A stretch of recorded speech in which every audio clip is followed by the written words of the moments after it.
Hello, everybody. Hi, sports fans, and welcome to another great edition of the Sports Junkies here on Santa Cruz Community Television. I am Thomas Burgwalter, along with our usual great starting rotation, Alex Simon, Ben Baker, David Frias, and it's that time of year again, guys. The NCAA tournament's almost over, which means it's almost baseball season. It's right around the corner, so it's time, once again, to do our Major League Baseball preview for 2013. And we're going to start in the American League.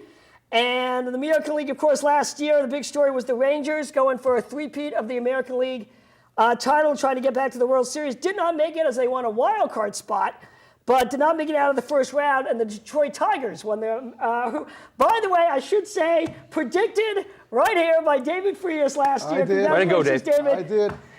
As he predicted the Tigers to get to the World Series from the American League, and they did before getting swept by the Giants in 4 games. So let's move ahead now. Let's talk about 2013, and we're going to start by previewing the American League West. So I'm going to give the ball to our starter for this division, Ben Baker. Ben, give him the heat. It's good to be here. Well, let me take a look at this real quick. Go ahead. All right, so in the AL West, let's go over the division standings. So from last year, the A's won the division on a squeaker by 1 game over the Rangers and 5 games over the Angels, 19 games over the Mariners. So, yeah, the A's having a very strong season. The Rangers, of course, right there in it. And so let's go into talking about the A's, last year's winners. Can they maintain their success after being the surprise division champs last year? T-Books, can I send that to you? Sure. Well, I mean, we did the A's preview before. I think we all agreed they definitely can. I mean, they've got a good, strong, young pitching core. They made some interesting moves in the offseason to kind of add depth to their team, which all those moves I really like. There was no big, huge free agent signing. But the A's are a smaller market team. They don't have the payroll for that. But they did do a lot to increase their depth, which I think will definitely help this team and give them a very good shot to be a force in the division and possibly win it again. All right. Also, we've got the Angels and the Rangers trying to rebound from disappointing seasons in which they were expected to carry the West, and they fell short. Dave, what do you think? Are they going to come back this year and win the division, or you think the A's will repeat? I think definitely the Angels and Rangers will rebound this year.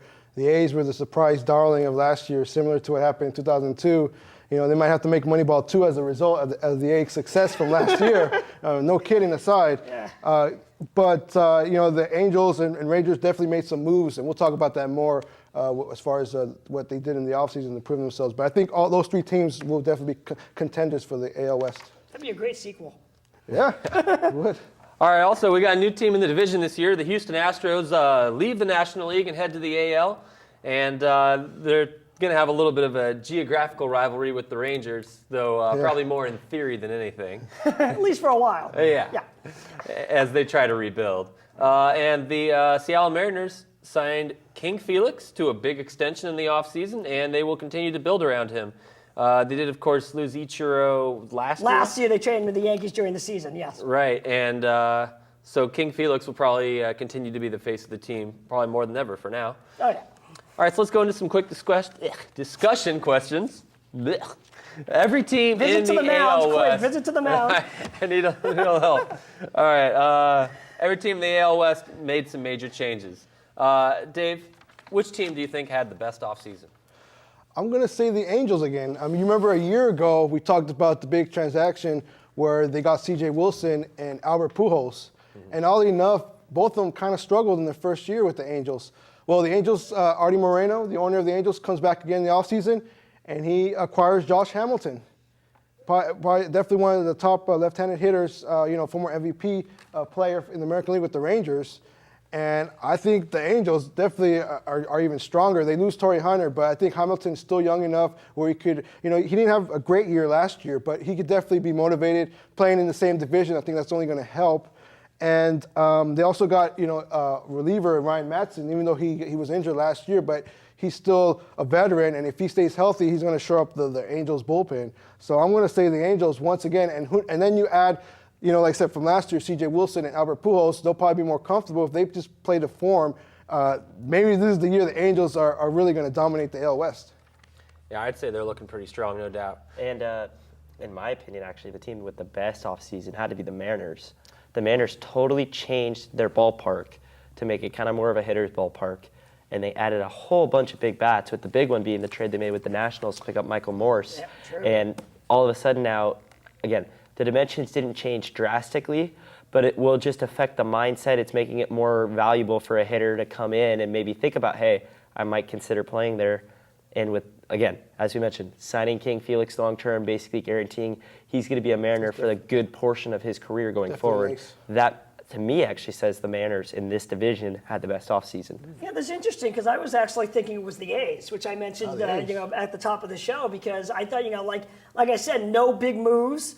But, they shored up, they added a lot of depth in the middle infield, which now they'll need, as Adam Rosales is going to start the season on the DL, as well as the guy they got from Japan will likely start on the DL. Nakajima. Yeah, Nakajima, thank you. But, they do have, they got Jed Lowry, they got Chris Young for the outfield to help out there. So this team has a lot of depth. So I think that was important for the A's as they try to reach this AL West. So I actually think they may have had the best offseason in the division. Well, and I think the Astros had the best offseason because they had to get the hell out of the National Can't League. get much worse than what they were, that's for that's sure. Carlos Oh, Pena. yeah. Carlos Pena Good is going point. to be the power DH guy. All right, so we all had 4 different opinions on who had the best offseason in the division. Thomas, which team do you think had the worst Well, offseason? it's interesting, Dave, that you said the Angels had the best, because I think I can make an argument that they had the worst offseason based on what they need. Okay. Because you look at this team from last year, their big problem was not the offense. They were among the top 5 in most offensive Mainly categories. Mike Trout, right? He's Right. And Albert Pujols came on after a slow April. But yeah, I mean, they were among the top in the top 5 categories in most offensive categories. They were ranked top 5. So what the problem was pitching. They had Jared Weaver, they have C.J. Wilson, but they lost 3 of their starters. Granted, none of them had great years, but they lost Zach Greinke, they lost Irvin Santana. And they did get some good pitchers, some reasonable pitchers back. They got Jason Vargas from the Mariners. Right. They got Joe Bland. But those guys are innings. They're not going to be standout. Wow, okay, this guy's going to shut you out for 8 inning guys, And I do think you were right. They did improve the bullpen, which I liked. But I think with the pitchers that were available in the offseason or got moved, like R.A. Dickey or James Shields, I think they could have done a lot more to improve the starting rotation, as the pitching was an issue last year. So based on their payroll and what was available, to me, they had the worst offseason in the AL West. They're still very tatalented, yeah, they still got their top ace, and I mean, they're still pretty good. Don't get me wrong. Right. I'm not saying they're not talented. I'm just saying for what the money they have, I feel like they could have done more. And the Hamilton move's a great move, in my opinion, because it basically has solidified your outfield. But Hamilton's much worse defensively than Torrey Hunter is. Yeah. Not to mention, you went, and the pitcher he forgot to mention was Dan Herron. You went from having Irvin Santana, Zach Greinke, and Dan Herron, and you flipped it around into Vargas, Blanton, and the other guy they picked up that's the best one being Tommy Hunter from Atlanta. Hanson, excuse me. But he's your best pickup. You basically went from Greinke to Hanson. That's a steep decline. Yeah, and Hanson has had a history of injury trouble, and just recently it came up again. So we'll see. It's been shown in especially recent years with the Giants that pitching can be the key to winning championships. And the Braves moved along before that. Yeah, so we'll see if the Angels are going to have enough to even win the division. Anyway, last story for the AL West. Alex, how do you feel the addition of the Houston Astros affects this division? See, I think this makes this division the most competitive division in baseball at the very top. I think the Astros, you have to understand, the A's won 94 games last year while playing a very difficult schedule. Being in a 4-team division, yes, they played their division rivals the same as everyone else, but it meant they had multiple extra games against teams like the Yankees and the Red Sox, the very good, if not the best teams in other division. Now you take about 12 of those games and 3 games they would have against their division rivals, and you're playing the Astros 19 times. For a good to great team, that's 13 or 14 wins. Yeah. And 19 games against the Astros that you maybe go 500 or worse against the Yankees or Red Sox or Tigers or whoever the best teams are in the AL. I think that's going to make this division be the winner has to crack 100 wins. Whether it be the Angels, Rangers, or A's, or even the Mariners if they get that rolling. I think the winner of this division is going to have to go to 100. All right, great. No, Ben, great job on the AL West. Thank you very much. My arm's getting a little sore, Thomas. Do you think I could hand this off to Dave? Yeah, let's go ahead and All on to right, Dave for pass the it AL on. Central. Good idea, Dave. Pass it on. Go get him. All right, so now we move on to the American League Central. And last year, the American League representative They went to the World Series. The Detroit Tigers. They finished first, but only by 3 games, oddly enough, in the regular season over the Chicago White Sox. The Kansas City Royals finished in 3rd place, followed by Cleveland Indians, and then in last was the Minnesota Twins. So as far as this season's storyline, the Tigers, they did acquire Torrey Hunter from the Angels, and as they get ready to defend their American Central, not only their Central Division, but the American League title. So how about you, Alex? What do you think of the Tigers coming into the season as defending American League champions?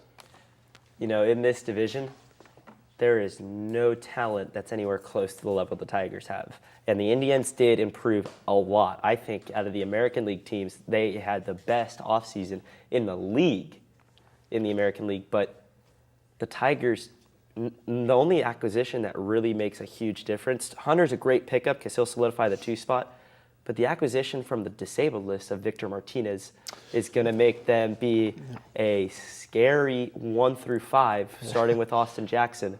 Not to mention that they just have depth that each and every hitter coming up is going to be somebody that makes a huge deal every time. It's a battle with each guy, especially having a Triple Crown winner in Cabrera in the middle. I think there's no one in this division that's going to threaten them. Well, and Alex, I agree with you that there's really no one at the level of the Tigers in this division right now. But at the same time, we all sat around this table and said that last year, and then they only won the division by 3 games. I mean, I think we all had them winning the division by at least 10. Well, and the White Sox, right.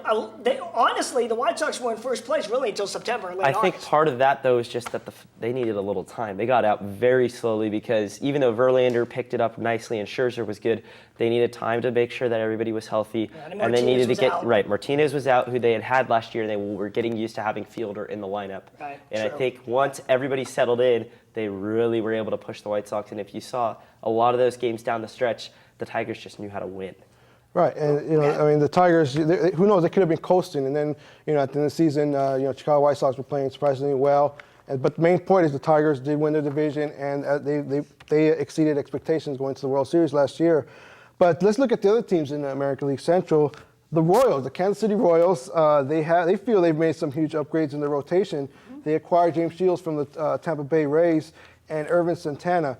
Tom, what's your outlook with the Kansas City Royals this year? Can they at least have above 500 record? Maybe. Yeah, I think we said this last year about Kansas City and maybe about Pittsburgh as well in the National League, that the next step for them is going to be finishing at 500 and then going from there, because the Royals haven't been over 500 in a while.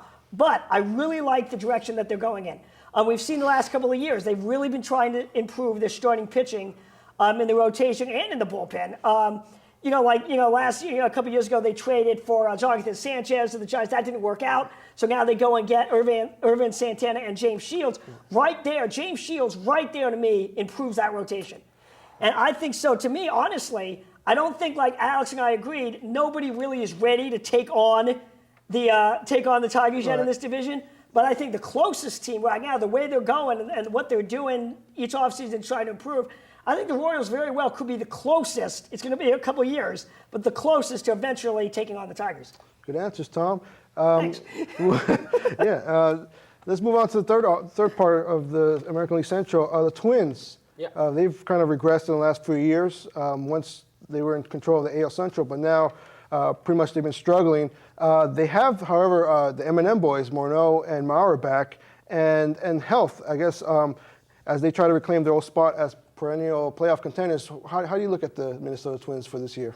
Well, they play in a pitcher's park, and you bring in some hitters from another team, and I don't know if they always seem to realize that their stats are going to diminish. So maybe they do, and that's why they don't want to go there in the first place. It is a difference too, because for years they were in the hitter's park of the Metrodome, and now they're in a complete pitcher's park in Target Field. They did make some good moves though, because they traded away 2 of their best outfielders in Span and Ben Revere, Yeah. and they got really solid pitching returns from both of those teams back. I think their pitching actually did improve a bit over the offseason, not to the level that they need, but it did improve. So I see the Twins at least performing much better than their 5th place finish, but I don't know. It's scary to think that the White Sox were 3 games away, and I might pick them last in the division. Yeah. It really does kind of seem to be the Tigers and everybody else in this division. So But that's the great thing about baseball, right, Dave? I mean, that's what we all said last year. Yeah. And then all of a sudden, what? The White Sox are first? What's going on? You just don't know. They were supposed to be rebuilding, which they are supposed to be again. But, Sorry, go ahead. We got to move on. With so many strong teams in both the American League East and the American League West, are any of these teams a realistic wild card threat this year? What do you think, Alex? The Indians. Really? And I think the Indians they weren't bad last year, they just weren't healthy. And really, with the guys that they picked up, picking up Bourne was a steal for what they got him for. They got Nick Swisher, they have Asdrubal Cabrera and Carlos Santana already, and they don't have terrible starting rotation, and especially if Ubaldo Jimenez really picks it up and at least pitches anywhere close to the level that he did when he was with the Rockies. They have a really good back end of the bullpen with Perez. The Indians could be a surprise team. A lot of people thought right after the moves that they would be a kind of a decent threat. I could see them, especially with Terry Francona, because Francona is a player's manager, and he is going to keep these guys. That might be the biggest acquisition for them all offseason, of picking up Francona. I could see this team really, like you said, you go on the cruise control, you make sure that you're at or just a little above 500, and then as soon as the dog days of August come and go, boom, you go, and they could rev it right at the end and really give the Tigers a threat, both in the division, and by giving them the threat, compete for the wild card that way. See, I don't know. I mean, because to me, there's so many. I mean, you look at the AL East, and every team, at least 4 teams are contender, and if the Red Sox jump back into the race, all 5 teams are contenders. After what the Orioles did last year, you have to consider them contenders. And I don't know if the Yankees are, but we'll get to that soon. But continue. Okay, good point. Well, we'll discuss that. But and then the West, you've got the Angels and the A's, and the Rangers have the talent to jump back into that race as well. Sure. So I think to me, we've already said that the Tigers are far and away the best team in that division. Right. But I think Alex, you made some excellent points about the Indians, but I'm not sure that division is ready for a wild card spot yet. But I do think it's coming. Sooner than you think. Maybe. So let's move on now to the last division in the American League, which is the American League East. And here you go, Tom. Oh, I get the It's all ball. yours. Okay, great. All right. Get my knuckleball going. All right. For the American League East, it finished up with the Yankees winning the division, followed by the surprise team of baseball, or at least one of the surprise teams of baseball, the Baltimore Orioles. Yeah, absolutely.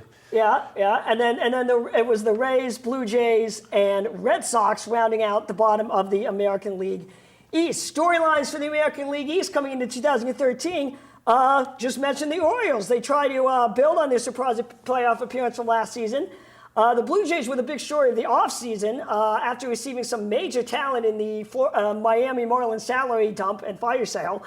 The Red Sox try to prove that they're still a viable playoff threat after a very forgettable 2012 and starting really in September of 2011 through 2012. And the Yankees, as Alex was just mentioning, lose some major bats to free agency and injury. Is this the beginning of the end of the Yankees' playoff run this season? All right, so let's discuss the American League East. The defending division champion New York Yankees are without a lot of their power bats, you guys. I mean, they lost Swisher and Ibanez. Curtis Granderson is out till May. Mark Teixeira is now going to be out till June, it looks like. A-Rod will miss at least the first half, if not the whole season. Ben, how much does this hurt the Yankees' chance of repeating as division champs?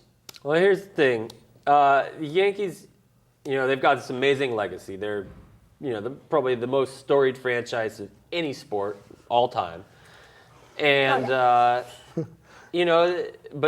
it's about what you're doing right now. And, they're not looking especially strong right now. But they still have Yankee money. So that's going to take them a long way. Well, the issue with the Yankee money is, are you acquiring the right players? They just picked up Vernon Wells, very questionable, who was not even going to start for the Angels, and they are going to take the majority of his contract to play left field for 2 months. Right. They're not using the money that they have properly. They decide going into this season, instead of trying to keep Teixeira, they decide going into the season from the offseason, we're going to kind of back off on the money side and just not use as much. Right. And then now that they didn't do that and let a really good bat in Swisher go, and even a good, critical bench bat in Ibanez go, right. Now when they are hurt oh, we need to spend all this money that we have, and you throw it out and pick up Vernon Wells. Yeah. I'm sorry, but any even idiotic baseball mind, Thomas speaking, would take Vernon Wells, would never take Vernon Wells over Nick Swisher. Or even Ibanez. They wouldn't take Wells over Ibanez, and I know that you're smart enough to not pick Wells over Ibanez in a fantasy draft. Amazingly, I am smart enough not to do that. I will say a few years ago, I might have taken Wells, but not now. The thing is, I think we all agreed. When we talked about it off air individually to each other that the Wells move is pretty much a desperation move. It seems like, like Alex said, everyone's hurt. They've lost all their power bats. Joe Girardi, the Yankee manager, made a kind of snide, sarcastic comment last season that they weren't going to become, the Bronx bunters. So they still want to be able to smack the ball all over the place and be power hitters. So, they have lost. So this definitely, Vernon Wells' stats have been going down for a couple of years. He's not the same player he was in his early career with the Blue Jays. So this, to me, it just says desperation all over. Yeah, the Yankees are vulnerable this year. Even Jeter's going to be out for a couple of weeks, start the season. Opening day. But it's going to be Robinson Cano's team. He right now led the Dominican Republic to win the World Baseball Classic. So he's playing well right now. He's going to have to carry the Yankees offensively right now. And Mariano Rivera, his last year. So you have him as the closer coming back. So I see the Yankees struggling, but hey, don't count them out. You can't count them out when you have all these players coming back. But the one part is that they decided to not use money this offseason for the first time in God knows how long. And it's going to bite them at one spot and one spot only for the rest of the season. Which is the catcher. Because they didn't spend any money to try to keep Russell Martin, and they got outbid for Martin by the Pirates. Right. And now their starting catcher is going to be a Giants backup AAA catcher from 2 years ago, and Chris Stewart. Chris Stewart is the starting catcher for the Yankees. What world are we living in where Chris Stewart is the starting catcher for the New York Yankees? I liked him better than Eli Whiteside. Let me just say that. All right, but all I'm saying is that non-move by the Yankees, deciding to not pay Swisher even $18 million over 2 years, is going to come back, and it's going to put them, in my opinion, in 5th place in the division. Wow. Wow, that's a big leap right there, by the way. But cool. Okay, well, let's move on from the Yankees for a second here, although it's the Yankees. We'll always get back to them, you know it. Alex, the high expectation entering last year with both the Blue Jays and the Red Sox, they underperformed, especially the Red Sox. They both finished under 500. Both teams making major acquisitions during the offseason, with the Jays getting the bigger headlines. Which team do you think has a better chance to succeed in 2013? The Jays are going to have a very good season. But I'm actually going to surprise, I'm guessing, everyone at the table. I'm going with the Red Sox because the biggest move, I think, and even though I love some other moves that happened, the biggest move was the Red Sox being willing to trade away a prospect to get the perfect manager for the job in John Farrell. By bringing Farrell back, he used to be the Red Sox pitching coach before he got hired by the Blue Jays. Lester loved him. Buchholz loved him. You bring in some veteran guys like Dempster to be kind of like the anchor in the staff. John Lackey comes back, who has, from what I've heard, has been healthy and looks ready to go. That's been Lackey's issue, was his injuries. Right. And with Farrell there, I think those guys are going to be comfortable. Farrell's going to bring back an exuberance that's very familiar to a lot of these core guys like Pedroia, Ortiz, and especially Ellsbury. And I really think that a healthy Red Sox team, now the key is healthy, with the bat that they have, with the big bat that they really picked up in the offseason being Mike Napoli. Napoli's going to come in and he's going to feast on the monster, because now even 295-foot pop-ups that usually would get caught in Texas in front of the scoreboard are going to hit the wall for at least a single. He is going to have probably the biggest surprise year in all of baseball, and that's why I think the Red Sox are going to be legit. And I do say about the Blue Jays, obviously they got the headlines and they got all those players from the Marlins, and I do think, like Alex said, they're going to have a good season. But I got to be honest, I'm a little skeptical of the Blue Jays, only because we've seen it before for two reasons. One, they were the most hyped team. That never works out. And two, you think about it, these are the guys who are coming over just were part of the big hype last year, coming over with the Marlins, and they underperformed. So what's going to change that? Okay, now we're in Toronto. Now we'll perform well. Well, I think it's because Toronto has some legitimate pieces already in there, especially with their 4 or 5. I'm just talking about the newer guys, though. And Encarnacion. But you added a really good core. But I think the bigger move that they made, you can't pass up picking up Reyes. Reyes is a huge acquisition. Absolutely. But getting R.A. Dickey was actually the bigger move in my opinion, because you brought him over with a catcher. I think it was Josh Tolley that they brought over with Dickey to catch his knuckleball, to be ready to play with him every day. And Dickey actually is their biggest pickup because he'll solidify that number one spot. And if you have a number one as a knuckleball, you can throw anybody before or after him. You can have any 5-guy and 2-guy, because you know that they're going to have to adjust to a knuckleball. It's almost like they're going to be overswinging because they know a knuckleball's coming the next game. No, absolutely. No, I'm just a little skeptical because, and the other motivation for the ex-Marlins will be that they're ticked off. Well, not only that, but they're also, ticked off. And this is a part of it that really pissed off Reyes and Burley, is that there's a very, and again, this is looking financially. Right. Florida itself is a tax haven. It has very low taxes, whereas the opposite's the case in Canada. Toronto, especially Ontario, is a major tax area. They will not like playing in Canada financially. That's a discussion for another show, but didn't a golfer recently say that about California? I think it was Phil Mickelson. I missed that. Anyway, Dave, last question here. The Rays continue to perform well year in and year out in a tough AL East, of course. While in 2012, like we said, the Orioles were the surprise team in baseball. Right. Can these two teams, the Orioles and the Rays, take the reins of this division? I think that's a good question. I think Baltimore has a better shot. Other than the Oakland A's, Baltimore was the other surprise team last year in the American League. Right. Buck Showalter, I gotta give him credit. He can manage, and you have an emerging talent with Adam Jones, and they got good young pitching that are similar to the A's. And so I definitely think Baltimore, if they could get off to a good start again, I think they're more than ready. They could be like the Oakland A's of last year and actually win. Yes, they could actually win this American League East. It won't be easy though, but I definitely think Baltimore can be really successful. And Tampa Bay, they're always in it. They have David Price. They always have the young core talent. And Longoria on there still, so they got some good bats there. So. And the scary part with Tampa Bay is, even though they traded away James Shields, that's what's going to be my point. Thank you. They might be the best they've been ever. Wow. Even better than the team that went to the World Series in 2008, because Price at the top, they have a legitimate starting core. Always contending. And the pickup that they got for Shields and Will Myers, maybe one of the best prospects in all of baseball, and he could very easily be a difference maker in a team that's very close to a playoff team to a World Series contender. All right, that's it for the American League. We'll have more baseball on another show very soon. This is Tom Superwalder for Alex Simon, Ben Baker, and David Frias. Thanks for watching. We are the Sports Junkies. Have a great baseball season.